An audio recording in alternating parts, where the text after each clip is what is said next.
नमस्कार दोस्तों, मैं अंकुर उपाध्याय स्वागत करता हूं आप सभी का एक बार फिर से अपनी नई वीडियो में। आज के सेशन में दोस्तों भरपूर खरीदारी देखी है हम सभी ने, लेकिन उसके बावजूद बाजार नीचे चला गया। ये इंटरेस्टिंग पार्ट था। सबसे पहले कैश मार्केट में एफआईआईज ने आज 2835 करोड़ की बाइंग करी है। डीआईआईज ने 4764 करोड़ की बाइंग करी है। इन्होंने तो मोटा खरीदा है भाई साहब। आज स्टॉक फ्यूचर्स में एफआईआईज ने 826 करोड़ की बाइंग करी है। हालांकि इंडेक्स फ्यूचर्स में बिकवाली है 1271 करोड़ की, जिसमें निफ्टी में 1350 करोड़ की बिकवाली हुई है। तो फ्यूचर इंडेक्स की बात करी जाए, फ्यूचर निफ्टी की बात करी जाए तो हैवी सेल ऑफ करा है एफआईआईज ने। बाकी bank Nifty, Fin Nifty, mid cap Nifty में फ्लैट टू पॉजिटिव बाइंग करी है एफआईआईज ने। तो ओवरऑल फिगर मैं पॉजिटिव मानूंगा, लेकिन सभी चीज अच्छा होने के बावजूद बाजार ऊपर क्यों नहीं गया, ये एक सवाल रह गया। आप कहोगे कि भाई ऊपर गया तो 125 पॉइंट ऊपर बंद हुआ है, लेकिन ऊपर से देखो आप कितना नीचे बंद हुआ है। ग्लोबल संकेत जितने पॉजिटिव थे, क्या उतनी तेजी बनी है? तो ये सारी चीजें जब आप चेक करोगे तो आपको दिखेगा कि थोड़ी सी कम तेजी थी उम्मीद के हिसाब से। अब अगर मैं करंट सिचुएशन की बात करूं तो अमेरिका जो बीते 2 दिनों में 2 ट्रेडिंग सेशंस में जब हम बंद थे थर्सडे और फ्राइडे, 650 पॉइंट ऊपर गया एडजस्ट करके।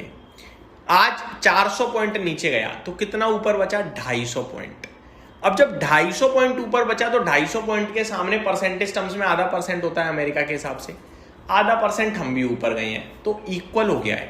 तो कल अगर हम पॉजिटिव भी हो जाए ना, तो हमारा और अमेरिका का लेवल मैच कर गया। फिर हम ये नहीं कहेंगे कि हमारे देश में कम तेजी हुई है, क्योंकि आज की जो ये करेक्शन है अभी तक गिफ्ट निफ्टी पे रिफ्लेक्ट ज्यादा नहीं हो रही है। गिफ्ट निफ्टी फ्लैट है 24,020-25 के करीब, हमारी क्लोजिंग 24,125 के करीब है। तो मैं ये कहूंगा कि फ्लैटिश टाइप मार्केट दिख रहा है, लेकिन अमेरिका के बाजार में आज सेल ऑफ आ रहा है।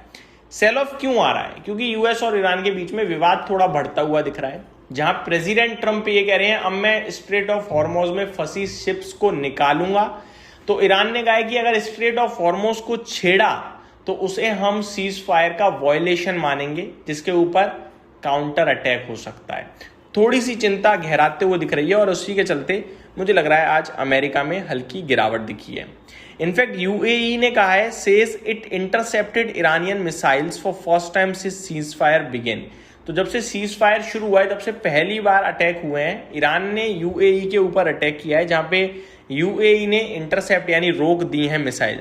The United Arab Emirates said Monday it has successfully intercepted multiple missile fired from Iran, जो ईरान की तरफ से अटैक किया गया है।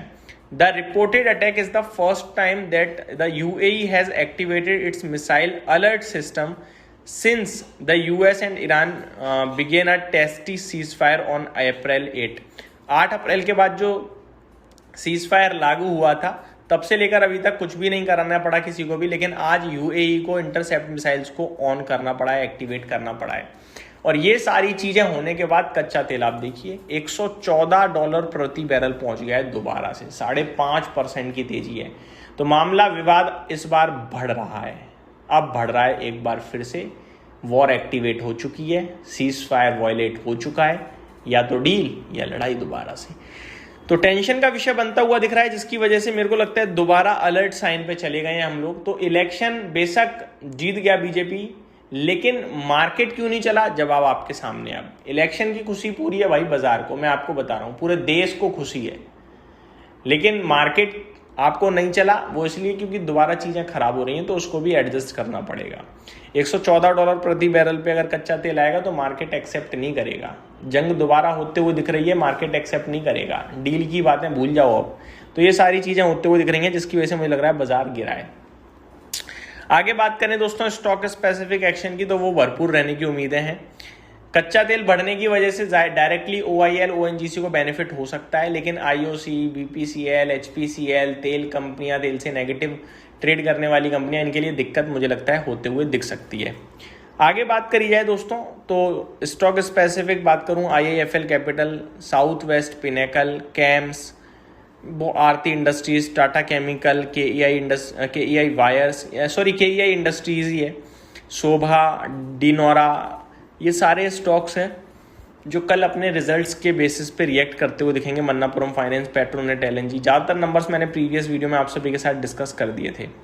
कल की बात करी जाए तो रिजल्ट्स के लिहाज से कल इंपॉर्टेंट डे है। क्यों कह रहा हूँ मैं ऐसा? क्योंकि बड़े नामों में जैसे LNT, MNM, Punjab National Bank, Hero MotoCorp, Marico, ये रिजल्ट्स पोस्ट करेंगे। वहीं मिड कैप से आपके लिए SRF, Coforge, United Breweries, Poonawalla Fincorp, Ajanta pharma, Emcure pharma, Lloyds metals, Gallantt स्पार्ट, एल्काइल अमाइंस, ये बड़े नामों में आपके लिए रिजल्ट्स पोस्ट करते हुए दिखेंगे, जिन पे हमें नज़र बना के रखनी है। इस वीडियो में दोस्तों सिर्फ इतना ही। मिलते हैं कल के साथ, कलेक्शन के साथ। Thank you so much for watching this video. Good night guys.